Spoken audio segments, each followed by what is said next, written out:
इसी बीच एक और बड़ी खबर जो यहां पर मिल रही है, आपको बता दें कि दिल्ली ब्लास्ट केस में एक और डॉक्टर हिरासत में लिया गया। श्रीनगर से हिरासत में लिया गया डॉक्टर तजमुल मलिक। श्रीनगर के एसएचएमएस अस्पताल में इसकी तैनाती थी तजमुल की, जिसे अरेस्ट किया गया, हिरासत में लिया गया है। अब इससे भी पूछताछ यहां की जाएगी और इन पूछताछ में आप समझिए कि कई बड़े खुलासे हो रहे हैं। जो तार जोड़ने की कोशिश की जा रही है कि मॉड्यूल संचालित कहां से किया जा रहा था और कौन कौन सी ऐसी जगह है जो इनके निशाने पर थी, इसका खुलासा इन्हीं गिरफ्तारियों के बाद साफ तौर पर होगा। इंदर हमारे साथ लगातार बने हैं।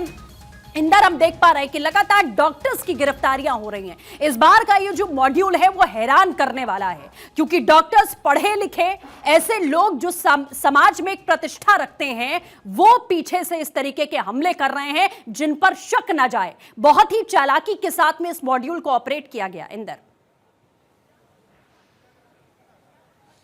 बिल्कुल सृष्टि, आपने बिल्कुल ठीक बात कही है, क्योंकि देखिए पूरा पढ़ा लिखा तबका है और जो डॉक्टर्स इस पूरे टेरर मॉड्यूल में गिरफ्तार हो रहे हैं सब पढ़े लिखे हैं, अच्छी पोस्ट पर काम करते हैं, लोगों के बीच में बड़ी ही आराम से रहते हैं। कल सृष्टि जब मैं अल्फला यूनिवर्सिटी पे था तो वहां पर भी एक हमें जो ऐसा शख्स मिला जो कि मुजम्मिल है उससे मिला हुआ था और वो अपनी बेटी का इलाज करवाने के लिए अल्फला यूनिवर्सिटी पहुंचा था। तो उसने मुजम्मिल से बातचीत करी, लेकिन जब उसने टीवी पर खबरें देखी कि डॉक्टर मुजम्मिल जो है वो एक आतंकी है, उसको पुलिस ने गिरफ्तार किया है, उसकी निशानदेही पर ही 2900 किलो अमोनियम नाइट्रेट बरामद हुआ है, तो उसका ये कहना था कि कभी उसको ये लगा ही नहीं कि ये डॉक्टर ऐसा सोच सकता है, उसके दिमाग में ऐसी साजिश चल रही होगी, वो भी देश के खिलाफ। तो कहीं ना कहीं देखिए ये पूरा जो स्लीपर सेल्स का मॉड्यूल है बिल्कुल पढ़ा लिखा तबका है। 5वें डॉक्टर की गिरफ्तारी हुई है जम्मू कश्मीर से, तजमुल उसका नाम बताया जा रहा है। और देखिए सृष्टि, अभी और भी गिरफ्तारियां इसमें होनी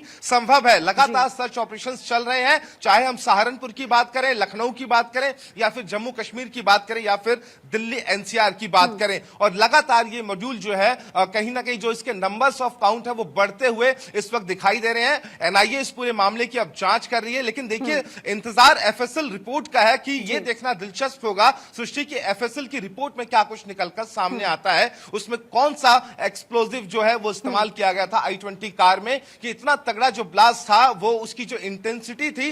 बिल्कुल इंदर, जैसा आप कह रहे हैं कि इंटेंसिटी बहुत ज्यादा थी और एक ही तस्वीर आप ग्राउंड से दिखा रहे हैं। जो चश्मदीद थे उन्होंने भी बताया था कि सिर्फ गाड़ी के टुकड़े नहीं बल्कि इंसानी टुकड़े उनकी नजरों के सामने थे, तो शायद ही वो कभी भूल पाएंगे। आप बने रहिए हमारे साथ।